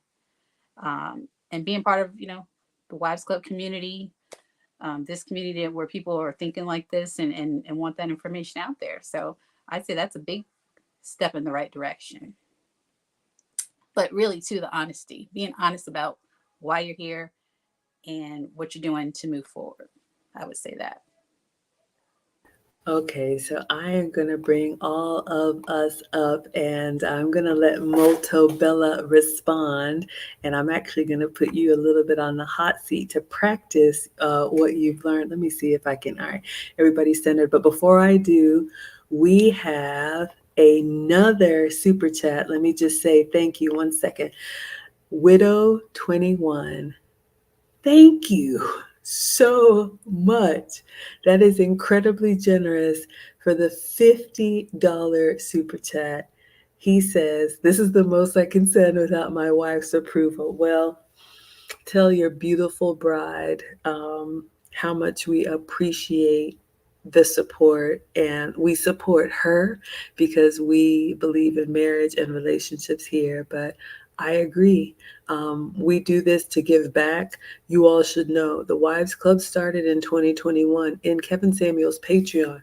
We paid to be part of the Patreon and created this community there because we felt so strongly about his message. And I know Kevin had a way with words. It rubbed a lot of people the wrong way. But I do think that sometimes coming from a woman, the same message may be a little bit more palatable. So we love all of the brides and give her our best and thank you. All right. So, molto bella. I want to ask you if that makes sense, if that was helpful. You got a lot of people cheering you on in the chat, and I would like to challenge you to either, I don't know if you have somebody in mind or if you're basically saying, you know what, I'm available for the second phase of life. We got a lot of men in the chat, a strong network. If you would like to present yourself, the floor is yours. Okay. So, Maggie, I'm sure you do a lot of coaching. I don't know if you remember, we had a session before back in July, I and I actually remember. went back. Thank you. And I actually went back and I looked at my notes, and there was something that you told me to be honest about, which was my age. And I was honest about it. And the gentleman that I was dating at the time, he didn't run away. He was like, I just needed you to tell me. And then we just kind of moved forward until it wind up fizzling out. But I am terrified of honesty because I'm embarrassed of my mistakes because I've like wasted like so many decades. But the honesty portion, even though it's terrifying, it does work. So I was honest and didn't run away. I am so happy. Let me just say something about that. So, yes, I recognized you. I would never put your business out that we had a private consult. So, only because Molto Bella said it. Ladies, I do offer one on one consults. Um, if you believe that I could be helpful or my perspective would be helpful, you can go to teachablemomentswithmaggie.com. I have several options. Right now, I'm offering a free 15-minute. If you just have a question, want to pick my brain or see if it's a good fit, you can also book 30 minutes, 60 minutes, 90 minutes.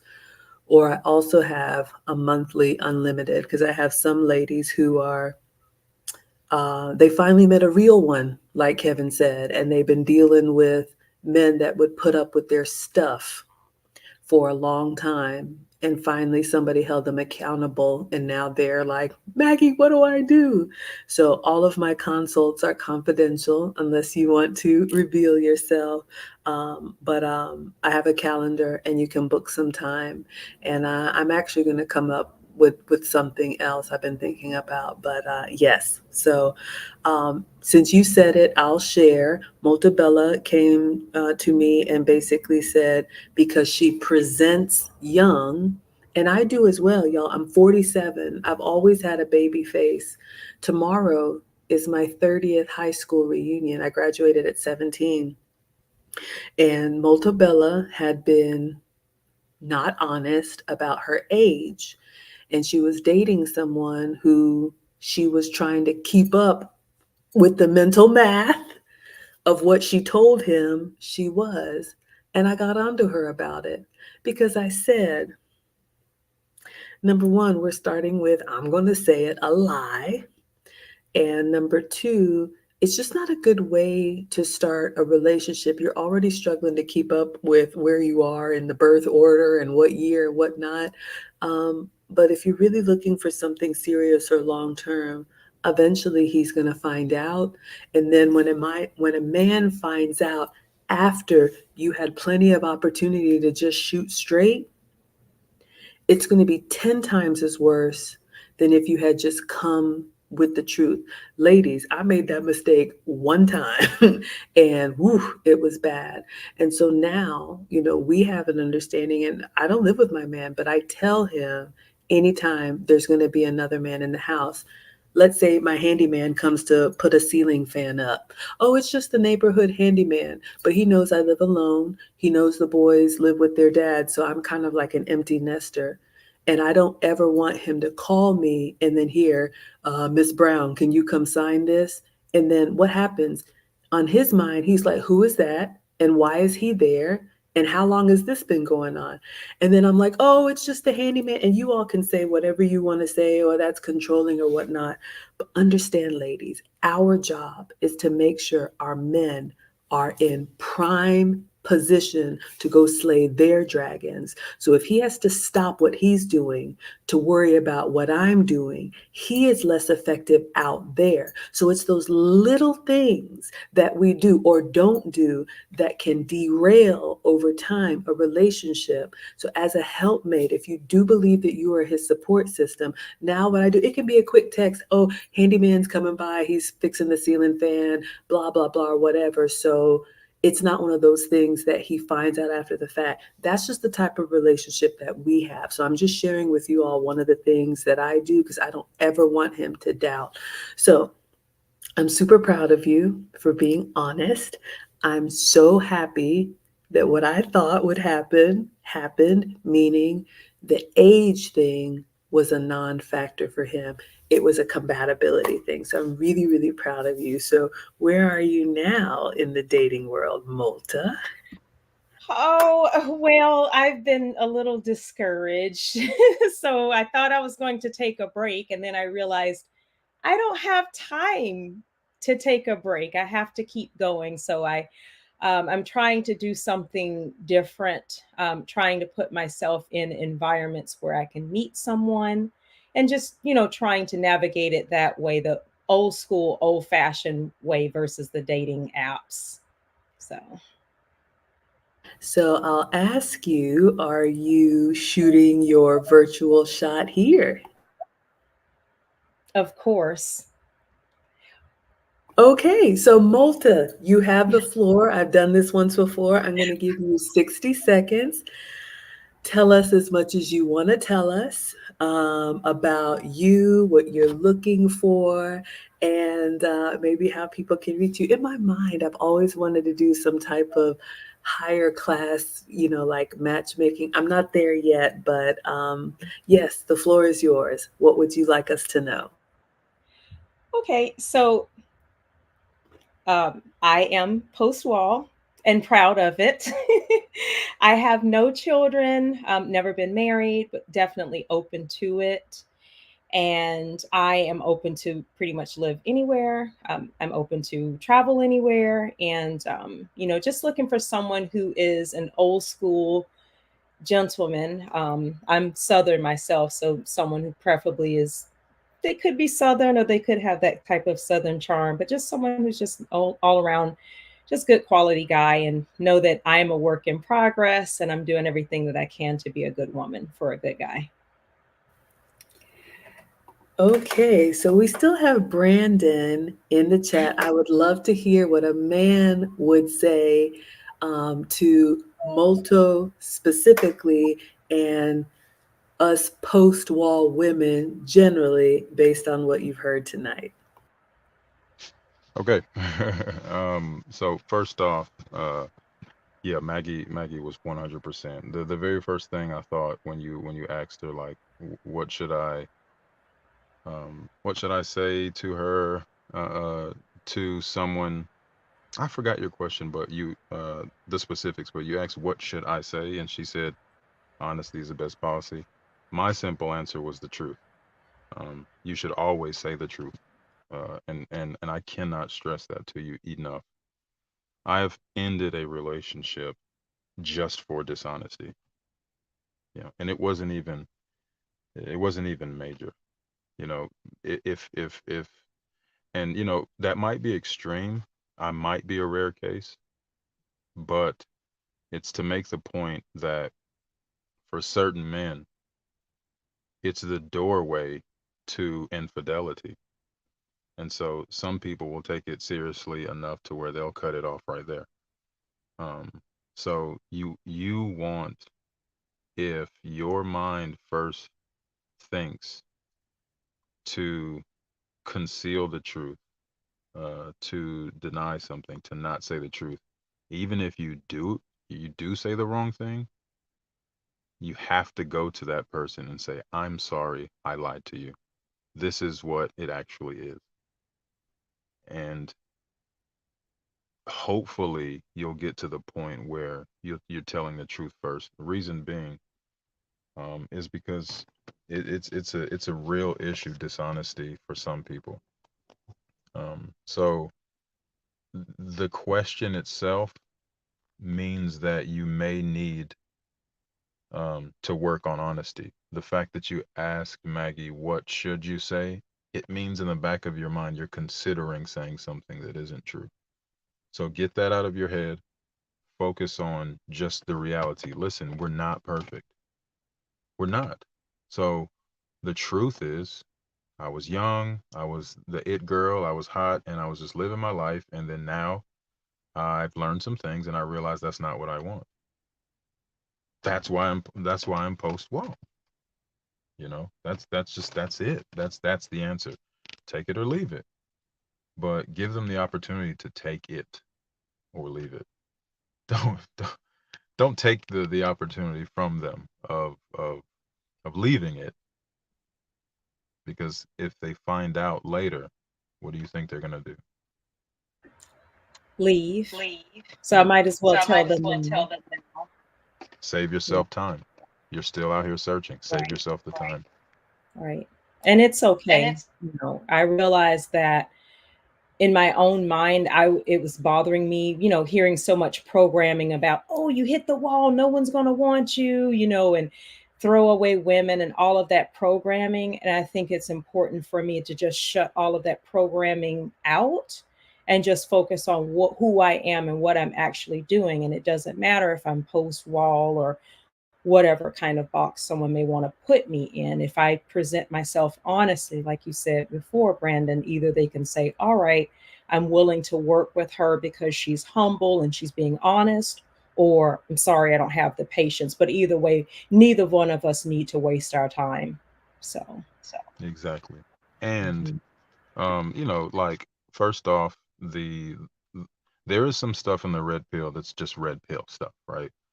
But then there's some stuff in the red pill community that's like on a spectrum. Some people may say, you know, post wall, oh, no one's gonna want you. And there may be some elite men who will absolutely not choose you, but then there's elite, and there's super elite, then there's elite, and then there's high earners, and then there's above average, and then there's average and slightly below. So there's a spectrum of different men who feel differently. What you have working for you. You have your beauty is still up to par, so to speak, and you don't have any children, right? So these are two things that's working in your favor. So you can still find a guy, um, who doesn't necessarily prioritize youth and beauty. Like, if a good woman is a good woman, like, you want to be a good woman, that's going to be 80% of your retaining a man. Look, the beauty and the no children, that just that's on the surface. That's the icing of the cake, but it's not the cake itself. So, um, yeah, just to give you a little bit of hope, not having any children is, when I say it is like, it is a it is bases loaded, home run, grand slam. Like, that's something that you should not take lightly. Uh you have procreated with no one. So you're not going to meet a guy with a family already in tow, already started. So that's a great sign. I mean, there's a lot of guys that will absolutely work with you. Mature men who are just looking for a good woman, and maybe you know, if you don't want to share, then feel free to decline. But I would ask you your age. You can decline. No, no, I'm no, no, going no. No, no, no. Don't even say. Don't even say. Don't say. It's fine. It's fine. I'm But going let's to just say, decline.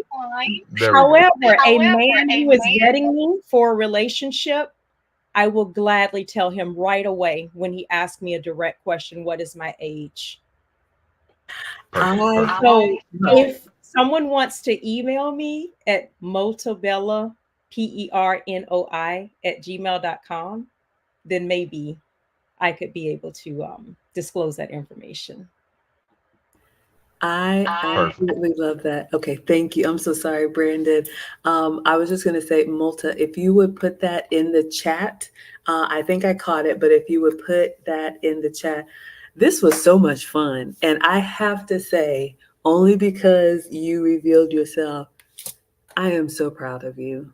I am so incredibly proud of you, not only for taking the feedback that I gave you and coming here and being brave enough to say, I messed up before and I want to get it right.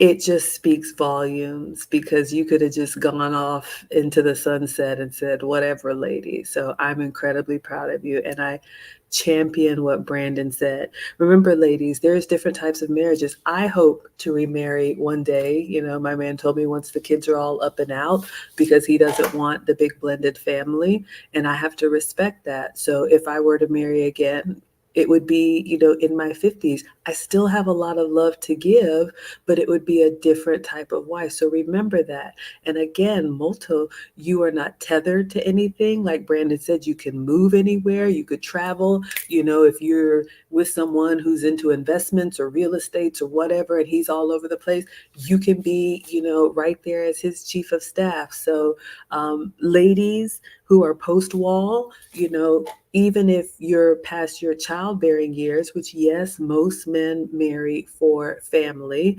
but there are men who maybe they have their own or they don't want children. And like Brandon said, if you're still a good woman, I think men would want that at any age. So I just have to tell you because I remember how proud I am. All right, let's see if there's anything else. This is a good one today. Okay, Molto, you put it in the private chat.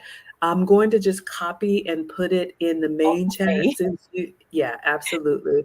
Thank All right, you. did you have anything else to add or anything else? You're good? Okay. No, I'm good. I decided that I was going to come out and be vulnerable, share enough, not too much, but I figured that would be the best way. Just come out here as I am. I mean, I was extremely nervous, but I had to get it out. I couldn't hold it in.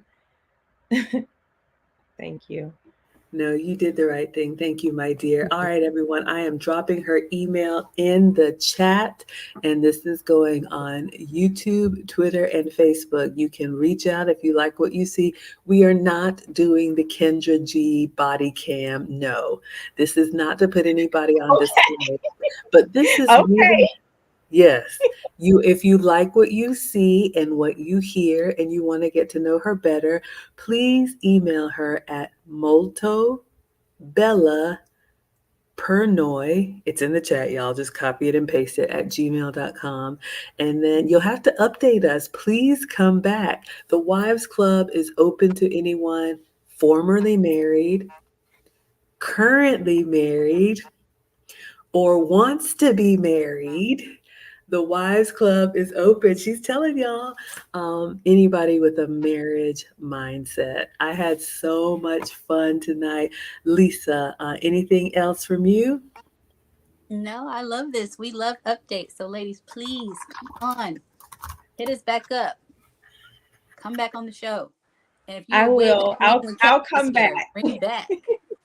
I will Thank you. come back and let you know. Thank you. Absolutely. All right, everyone. It is this has been a good one. It's a long night.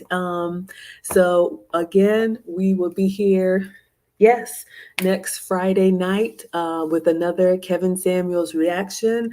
You all spread the word. We have a whole catalog of videos on our channel. If you're new, we're the Wives Club on Facebook, YouTube, and Twitter. And we love giving back, and this is just our way of doing so. So, Brandon, did you have anything else before we close out? Yes, I just wanted to apologize to Lisa. I didn't greet you when I came in, so sorry. How you doing? Um, Malta, obviously we spoke, but how you doing? And I just wanted you to send my greetings to the Mister Maggie. So that was it for me. Okay. All right, everyone, let me mute. This has been so much fun. Yes, check us out. Everybody said this was a great stream. Yes, so there she is. This is Miss Molto Bella, interested in marriage. So if you all are interested, we put her email. I'm going to pull it up on the screen as well. Please email her. And yeah, we'll do this again next week. Until the next time, everyone, we will see you back here at the Wise Club. Bye.